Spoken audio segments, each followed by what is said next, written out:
प्यारे दोस्तों, जैसे ही राजस्थान धरातल में परिवर्तन हुआ, अभी तो बहुत परिवर्तन होगा, थोड़ा ही परिवर्तन देखने को मिला है, सुनने को मिला है, लेकिन बहुत परिवर्तन होंगे।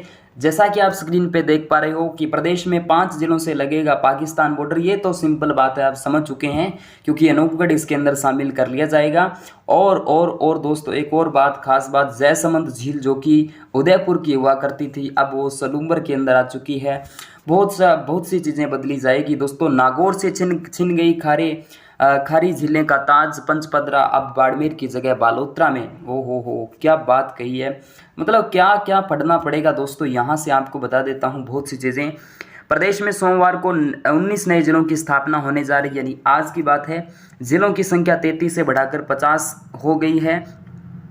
इसी के साथ राजस्थान के भूगोल में बड़ा बदलाव देखने को मिला है। राजस्थान की पाकिस्तान के साथ आपको पता है 1070 यानी 1070 किलोमीटर की अंतर्राष्ट्रीय सीमा लगती थी। अब तक श्रीगंगानगर, बीकानेर, जैसलमेर और बाड़मेर सीमावर्ती जिले थे। अब अनूपगढ़ को इस सूची के अंदर सम्मिलित किया जाएगा। और आपको ये भी जानकारी होनी चाहिए, बीकानेर के साथ 168 किलोमीटर की सीमा लगती थी, जो कि सबसे न्यूनतम है, लेकिन अब इसके अंदर अनूपगढ़ को शामिल किया जाएगा। एग्जैक्ट डाटा नहीं है, तो नहीं तो मैं आपको बता देता, क्योंकि मैपिंग और आंकड़े अभी तक कन्फर्म आए नहीं है, सरकार के पास भी नहीं है, और जैसे ही आते हैं तो मैं आपको पूरे कन्फर्म करवा दूंगा। ओके। इसके अलावा दोस्तों, अब अनूपगढ़ इसको शामिल किया जाएगा। इसी तरह बिसलपुर बांध अब टोंक की जगह केकड़ी जिले में आएगा। बिसलपुर बांध वो मोस्ट इंपॉर्टेंट है दोस्तों। जो चीज़ें फैक्ट एग्जाम के अंदर सीधे पूछे जाते थे, वहीं से प्रश्न बनेंगे, और वही चीज़ बदलाव के दायरे में आ चुकी है। कहाँ की बिसलपुर बांध वर्तमान में केकड़ी में आ जाएगा। जयसमंद झील उदयपुर के स्थान सुलंबर में आएगी। डेगाना छोड़ नागौर भी अब खारे पानी की झीलें हैं। डीडवाना कुचामन जिले में चली गई है। याद रखना, सांबर जिले की नागौर का नाता टूट चुका है। पंतपदरा झील अब बाड़मेर की जगह बालोतरा में आ चुकी है। राष्ट्रीय राजमार्ग की स्थिति में अब बदलाव आया है। राष्ट्रीय राजमार्ग स्थिति में बदलाव आना लाजमी है। लूनी नदी का जो पाली और जालोर से रिश्ता टूट चुका है, उसका कोई संबंध नहीं है। पाली और जालोर इस दायरे में क्या आ चुका है दोस्तों, व्यावर आ चुका है। जैतारण के ब्यावर जिले में चली गई है। जैतारण तो तहसील है। लूनी नदी का पाली से रिश्ता टूट चुका है, पाली में अब नहीं रहेगी।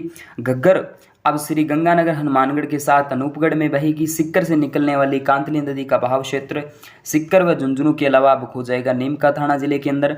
नर्मदा का बहाव क्षेत्र बाड़मेर जालोर की जगह बाड़मेर सांचौर होगा, और बाप बोल्डस फ्लो जोधपुर की जगह फड़ौदी होगा। बर और शिवपुर घाट दर्रे अब अजमेर की जगह व्यावर कहलाएंगे।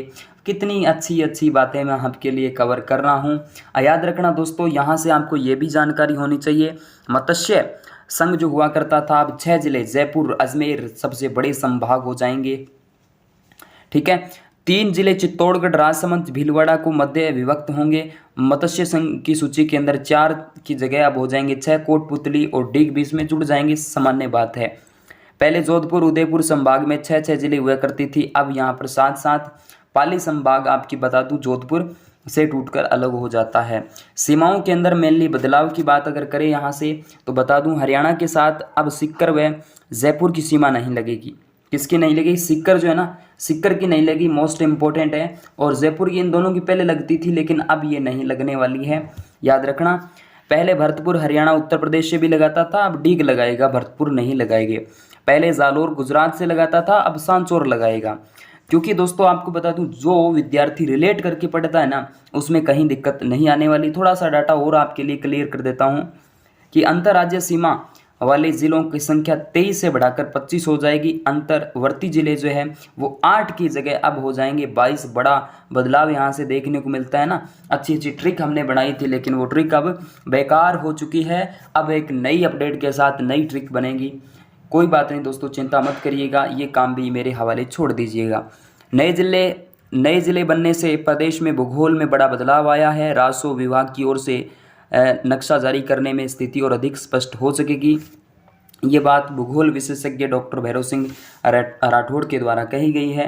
तो बहुत से बदलाव और चीज़ें आपको बता दूं होगा। ओके दोस्तों, थैंक यू। जो भी और भी चीज़ें आपको हमें देखने को मिलती है, आप कमेंट के अंदर ज़रूर बताना कि आपकी कौन सी तहसील, कौन से ज़िले, कौन सा उपखंड में आप चले गए हैं। और ओके, थैंक यू।